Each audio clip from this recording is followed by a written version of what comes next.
Light weight బంగారు diamond ఆభరణాలు, వందల రకాల డిజైన్స్ ఏవైనా ధర మాత్రం ఒక్కటే.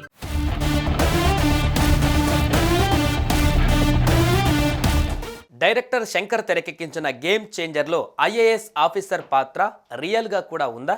ఆ సెన్సేషన్ ఆఫీసర్ పాత్రలోనే చరణ్ కనిపించారా? 90స్లో కేంద్ర ఎన్నికల అధికారిగా రాజ్యాంగం ఇచ్చిన హక్కులతో రాజకీయ నాయకులను గడగడలాడించిన తమిళనాడు క్యాడర్కు చెందిన టిఎన్ శేషన్నే శంకర్ ఇన్స్పిరేషన్గా తీసుకున్నారా?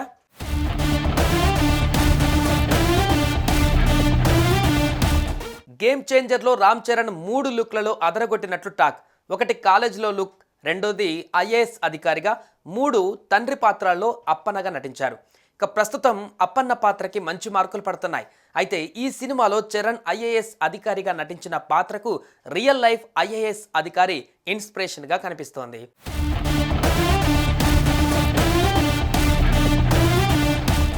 తిరునెల్లై నారాయణ అయ్యర్ శేషన్, టిఎన్ శేషన్. ఈ పేరు 90స్లో ఓ సెన్సేషన్. ఆయన తీరు నేటికి ఓ ఇన్స్పిరేషన్. హిస్టరీ చదివిన వారికి కేంద్ర ఎన్నికల అధికారి అంటే టిఎన్ శేషన్ గుర్తుకు వస్తారు. రూల్స్ అనుగుణంగానే అనేక సంస్కరణలు తీసుకురావచ్చని నిరూపించిన వారు ఈ రియల్ గేమ్ చేంజర్. 1990 దేశంలో ఎన్నికల తీరు ఒకలా ఉంటే 1990 డిసెంబర్ 12న ఆ పరిస్థితి మారిపోయింది. కారణం, ఆ రోజు టిఎన్ శేషన్ భారత ప్రధాన ఎన్నికల కమిషనర్గా బాధ్యతలు చేపట్టడమే. తన పదవీకాలం ముగిసే వరకు శేషన్ మన రాజ్యాంగానికి ఉన్న బలమేంటో రాజకీయ నాయకులకు రుచి చూపించారు.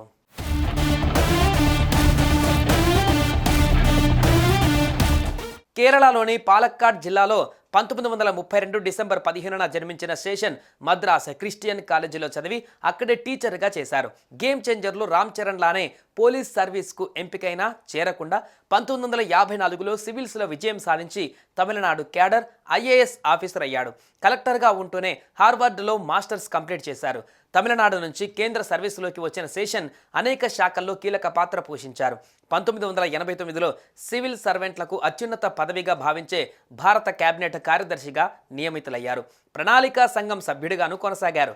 అనంతరం 1990లో శేషన్ను కేంద్రం ఎన్నికల ప్రధాన కమిషనర్గా నియమించింది. ఇక అప్పటి నుంచి దేశ రాజకీయాలను ఓ ఊపు ఊపారు. రాజ్యాంగం ఇచ్చిన అధికారాలను నిక్కచ్చిగా పాటించి నాయకులనే కాదు పార్టీలను గడగడలానించారు.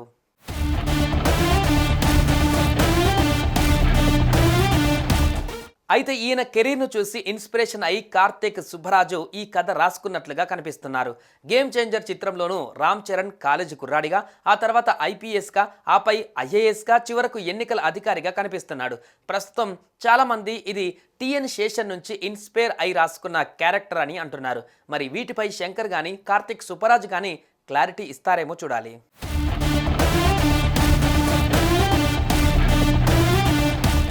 సుమన్ టీవీలో మీ పర్సనల్ అండ్ బిజినెస్ ప్రమోషన్స్ కోసం కింది నెంబర్కి కాంటాక్ట్ చేయండి.